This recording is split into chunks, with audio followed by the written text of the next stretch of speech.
కేంద్ర ఎన్నికల సంఘానికి చంద్రబాబు లేఖ రాశారు. దానికి సంబంధించిన బ్రేకింగ్ న్యూస్ చూస్తున్నాం. పెన్షన్ల కారణంగా ఎంతో మంది చనిపోయారంటూ కూడా చంద్రబాబు అయితే లేఖలో ప్రస్తావించారు. సంబంధిత అధికారులపై చర్యలు తీసుకోవాలంటూ కూడా ఆయన విజ్ఞప్తి చేశారు. సీఎస్ పైన చర్యలు తీసుకోవాలంటూ కూడా సీఈసీని కోరారు చంద్రబాబు.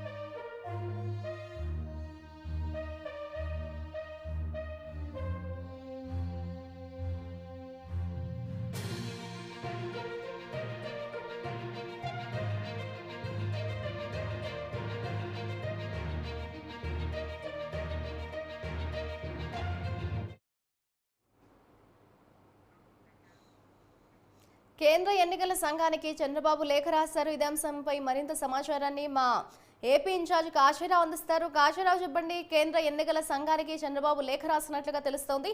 ఓవరాల్ గా లేఖ సారాంశం ఏంటి అని అనుకోవచ్చు అంటారు?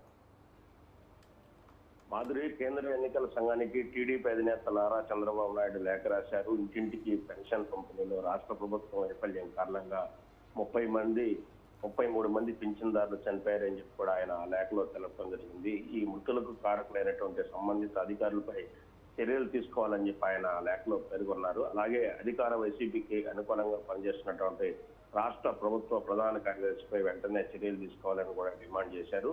ప్రభుత్వ ఉద్యోగులను ఉపయోగించుకునే లబ్ధిదారులకు పింఛన్ పంపిణీ చేయాలని కేంద్ర ఎన్నికల సంఘం చేసినటువంటి సూచనలను రాష్ట్ర ప్రభుత్వ అధికారులు పట్టించుకోలేదని కూడా ఆయన లేఖలో పేర్కొనడం జరిగింది. ఎన్నికల కమిషన్ సూచనలకు విరుద్ధంగా పెన్షన్ల పంపిణీ గ్రామ సచివాలయాల వద్ద చేపట్టాలని సర్వ్ సీఈఓ ఉత్తర్వులు ఇచ్చారు. దీనివల్ల తీవ్రమైన ఇబ్బందులు తలెత్తాయని గమనించి ఇంటింటికి వెళ్లి పెన్షన్ ఇచ్చేలా తగిన ఏర్పాట్లు చేయాలని ముందుగానే రాష్ట్ర ప్రభుత్వ ప్రధాన కార్యదర్శికి స్వయంగా ఫోన్ చేయడమే కాక లేఖలు సైతం రాశానని కూడా ఆయన చంద్రబాబు చెప్పడం జరిగింది. కేవలం రాజకీయ లబ్ధి కోసమే పింఛన్దారులను ఇబ్బంది పెట్టారని చెప్పి ఆయన లేఖలో విమర్శించారు.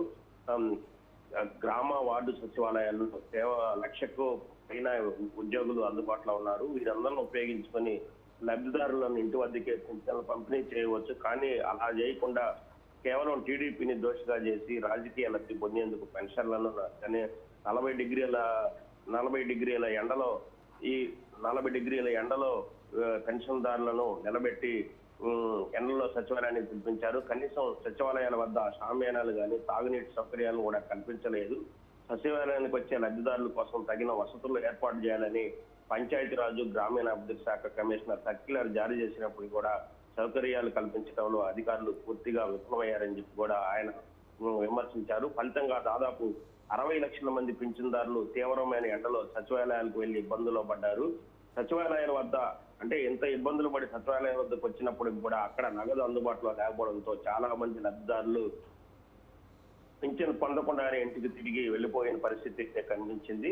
సచివాలయం వద్ద పడిగాపులు గాయలేక ఎండ తీవ్రతతో తట్టుకోలేక వరదెబ్బకు గురైనటువంటి 33 మంది పింఛన్దారులు మృతి చెందడం జరిగింది. ఈ మృతికి కారణమైనటువంటి ప్రభుత్వ అధికారులను వెంటనే శిక్షించాలని చెప్పి కూడా వాళ్ళపై చర్యలు తీసుకోవాలని చెప్పి కూడా చంద్రబాబు తన లేఖలో డిమాండ్ చేయడం జరిగింది.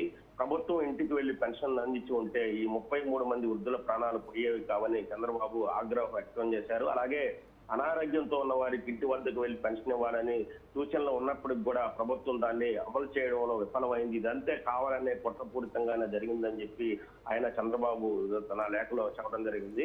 పెన్షన్ పంపిణీ వ్యవహారంలో నిబంధనలకు విరుద్ధంగా వ్యవహరించి అధికార పార్టీకి అనుకూలంగా వ్యవహరించినటువంటి రాష్ట్ర ప్రభుత్వ ప్రధాన కార్యదర్శిపై వెంటనే చర్యలు తీసుకోవాలని చెప్పి కోరడం జరిగింది. మొత్తం మీద అయితే ఈ పింఛన్ పంపిణీ వ్యవహారంలో రాజకీయ ప్రమేయం మాత్రమే ఉంది. కేవలం రాజకీయంగా అంటే తెలుగుదేశం పార్టీ అలాగే జనసేన బీజేపీ ఈ మూడు పార్టీల మీద తప్పు నెట్టేందుకు కేవలం జగన్మోహన్ రెడ్డి ఇట్లాంటి కుట్రపూరిత వ్యవహారాలు చేశారు. ఇందులో భాగంగానే పింఛన్దారులను ఇబ్బంది పెట్టి 40 డిగ్రీల ఎండలో వాళ్ళని సచివాలయాలకు రప్పించి అక్కడ కనీస అవసరాలు కూడా తాగునీటి అవసరాలు అలాగే షామియానాలు కానీ వాళ్ళు నిల్చునేందుకు కూడా వసతులు లేకుండా చేసి 33 మంది మృతులకు కారణమయ్యాడని చెప్పి కూడా చెప్పడం జరిగింది. అయితే దీంట్లో కాశీరావు ఎవరైతే అధికారులు పెన్షన్ల కారణంగా ఎంతో మంది చనిపోయారంటూ కూడా చేసిన చంద్రబాబు కామెంట్ ని మనం ఏ విధంగా చూడొచ్చు? అలాగే ఈ పాపం అంతా కూడా చంద్రబాబుదే అంటూ కూడా అటు వైసీపీ నేతలు అయితే ఆరోపిస్తున్నారన్న నేపథ్యంలో ఓవరాల్ గా దీన్ని ఏ విధంగా చూడొచ్చు అంటారు?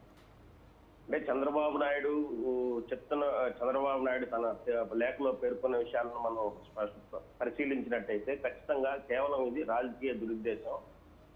వాలంటీర్లను వినియోగించుకొని ఎవరైతే పెన్షన్దారులకు డబ్బులు పంపిణీ చేసే విషయంలో ఆ ముసుగులోనే వాళ్ళు ఓటర్లకు డబ్బులు పంచేందుకు ప్రయత్నాలు జరుగుతుండటంతో తాను పెన్షన్దారులకు దీంట్లో పెన్షన్ పంపిణీలో కేవలం వాలంటీర్లను వినియోగించకూడదని తాను ఎన్నికల కమిషన్ ఫిర్యాదు చేశాను. కానీ సచివాలయ సిబ్బంది దాదాపుగా రాష్ట్రంలో 1,34,000 మంది పైగా సచివాలయ సిబ్బంది ఉన్నారు. వాళ్ళందరినీ వినియోగించుకొని ఇంటింటికి పింఛన్లు పంపిణీ చేసే పరిస్థితి అయితే ఉంది. కేవలం అది చేయకుండా కేవలం రాజకీయ దురుద్దేశంతోనే జగన్మోహన్ రెడ్డి కావాలనే పింఛన్దారులను ఇబ్బంది పెట్టి 40 డిగ్రీలకు పైగా ఎండ ఉన్నప్పుడు కూడా సచివాలయాలకు వాళ్ళని రప్పించి అక్కడ తాగునీటి సౌకర్యం కానీ కనీసం సామ్యాలు కానీ ఎటువంటి వసతులు లేకుండా చేసి ఉద్దేశపూర్వకంగానే చేయటం వల్లే 33 మంది చనిపోయారు.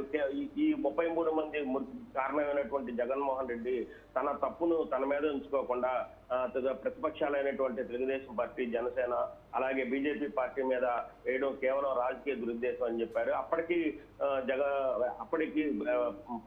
జనసేనాని పవన్ కళ్యాణ్ పింఛన్దారుల అందరికీ సహకరించాలని చెప్పి వాళ్ళ జనసేన పార్టీ శ్రేణులకు కూడా పిలుపునిచ్చారు. దాంతో పాటు తెలుగుదేశం పార్టీ అలాగే బీజేపీ కార్యకర్తలు సైతం పెన్షన్దారులను సచివాలయాలకు తీసుకెళ్లి వాళ్ళకి పింఛన్లు ఇప్పించి వాళ్ళని ఇంటి వద్ద డ్రాప్ చేయాలని చెప్పి కూడా మేము పిలుపునివ్వడం జరిగింది.